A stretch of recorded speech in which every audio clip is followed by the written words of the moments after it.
1949. The world is still recovering from the devastation of World War II. American aircraft dominated the skies with their iconic DC-3 and the elegant Lockheed Constellation. But the piston engine technology was reaching its limits. In Britain, engineers unveiled something that would change aviation forever. A machine so revolutionary, it looked like it belonged in science fiction. Behold the de Havilland Comet, the world's first jet-powered airliner. Soon, it would shatter every speed record and fly at unprecedented heights of 40,000 feet. Airlines rushed to place orders. Even skeptical Americans wanted this British marvel. Britain was about to dethrone America as the world's aviation superpower. But what happened next shocks the aviation world. The newly introduced jets are exploding mid-air, one after another, with no explanation in sight. The world's aviation authorities are faced with a terrifying question. What was ripping these revolutionary aircraft to pieces? The answer would change how we build planes forever. It's the late 1940s. After World War II, Britain embarked on a mission to transform commercial aviation. The truth was, they had no alternative. American companies had seized complete dominance over the civilian aircraft industry. At one point, 90% of global airline travelers found themselves flying in either a Douglas DC-3 or Lockheed Constellation. The Americans emerged from the Second World War with substantial expertise in the design and construction of cargo planes. But the British, on the other hand, faced a complete rebuild. Their wartime machinery had been laser-focused on just one objective: crafting heavy bombers and fighters for survival. Therefore, now they needed a revolutionary approach to develop both the infrastructure and expertise to remain competitive in civil aviation.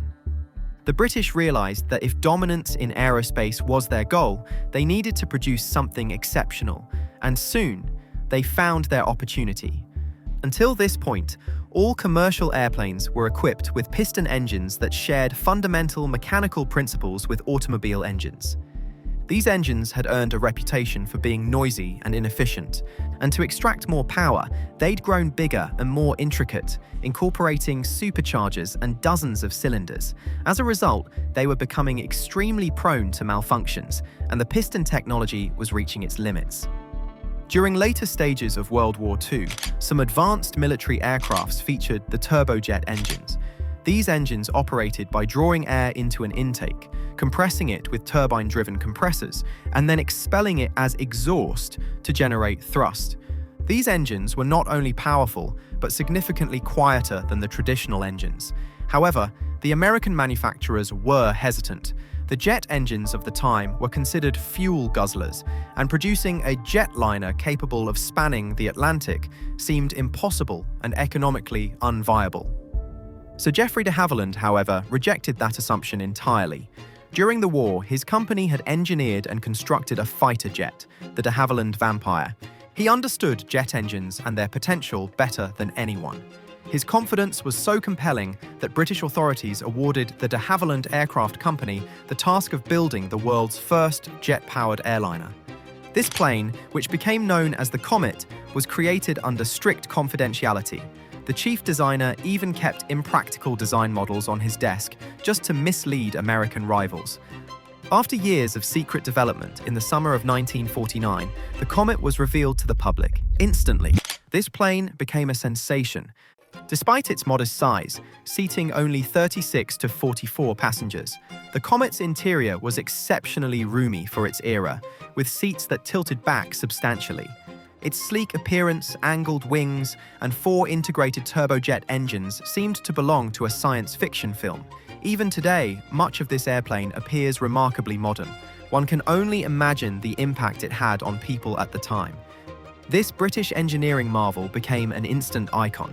In 1952, the Comet made its first commercial passenger journey from London to Johannesburg in record time, and soon it broke all the travel time records set by earlier airliners. Its advanced engines and design enabled pilots to fly at unprecedented heights of 40,000 feet, providing travelers with spectacular panoramic views while using significantly less fuel due to its low drag. Although the Comet wasn't the first plane to include a pressurized cabin, no other aircraft of that period could reach such altitudes. Orders started to pour in, and even from the United States, where airlines were once skeptical of jet engines, began ordering this revolutionary machine. The future looked bright, and it seemed like Britain was about to dethrone America as the largest aircraft producer. But the tide was about to turn. You see, Comet's design was somewhat too ahead for its time. With such a radical new concept came numerous problems, and in Comet's case, the plane was plagued with electrical and hydraulic issues. And to make the matter worse, the first sign of trouble became evident when two planes stalled during the routine takeoff in a similar fashion. But de Havilland was quick to blame the pilots for the incidents. It was believed that the pilots were over-rotating the Comet, as if they were still in a piston-engine airliner, causing the wings to lose lift. However, de Havilland soon realized that a small wing alteration was necessary, and the Comet was deemed fit to fly. But everything changed on May 2, 1953, when a BOAC Comet bound for London disintegrated mid-air over Kolkata during a thunderstorm, leaving no survivors. The inquiry revealed that the aircraft's horizontal stabilizer separated during flight, resulting in a catastrophic disintegration.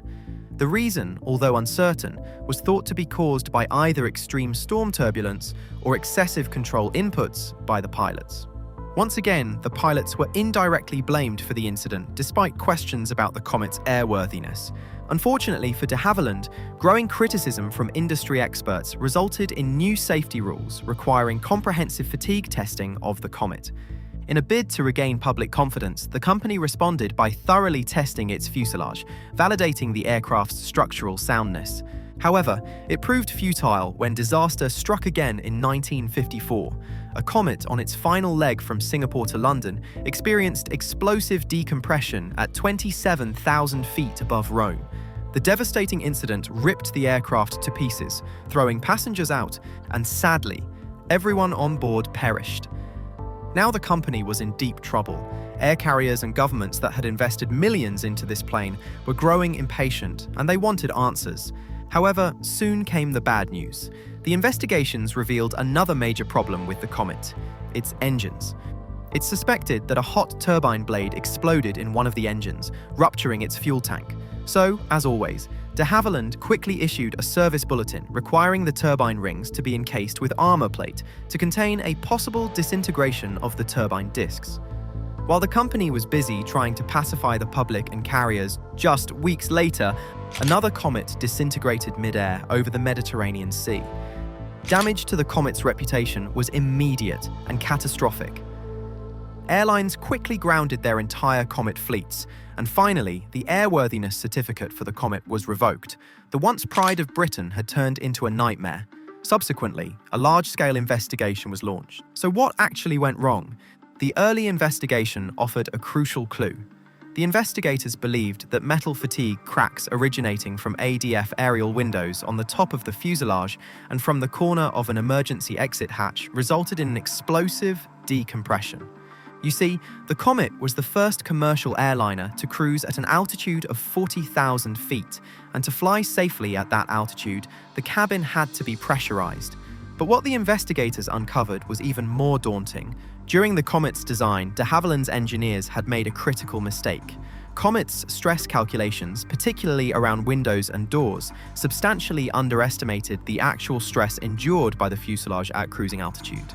De Havilland's original calculations projected that maximum operating stress on the aircraft would be approximately 28,000 psi per flight cycle, but in reality, the stress exceeded 45,000 psi, hazardously close to its maximum strength. This error resulted in a severe underestimation of the fuselage's lifespan, leading to catastrophic failure after only 3,000 flight cycles, rather than Havilland's initial projection of 18,000 cycles. Not only that, the aluminum skin used on the Comet's structure was extremely thin and was prone to metal fatigue.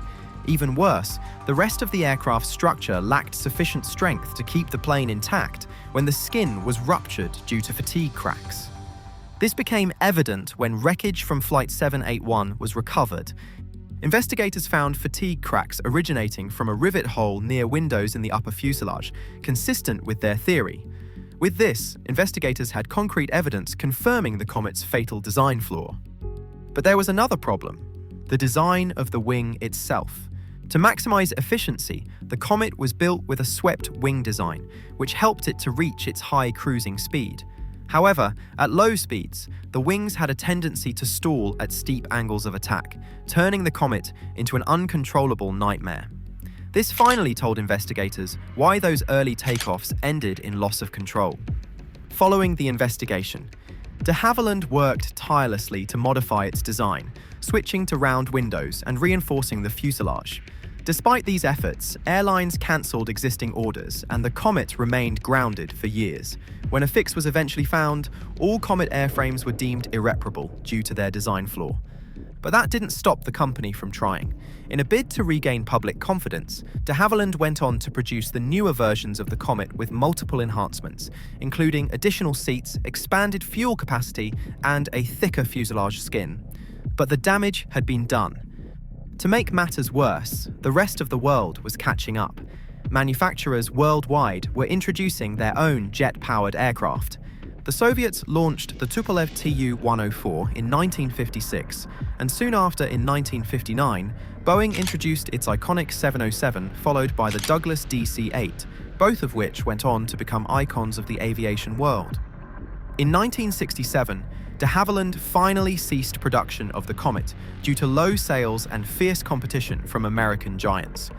The solution to the Comet's puzzle didn't rest in its mistakes, but in the lessons learned. According to de Havilland's lead test pilot, Boeing and Douglas both unofficially acknowledged that they'd gained knowledge from the Comet's pressurization and metal fatigue issues.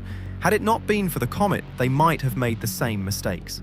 There's no denying that the tragedies surrounding the Comet transformed how we build the airliners today, highlighting the critical importance of design and safety. In the end, the British took the risk and paid the price.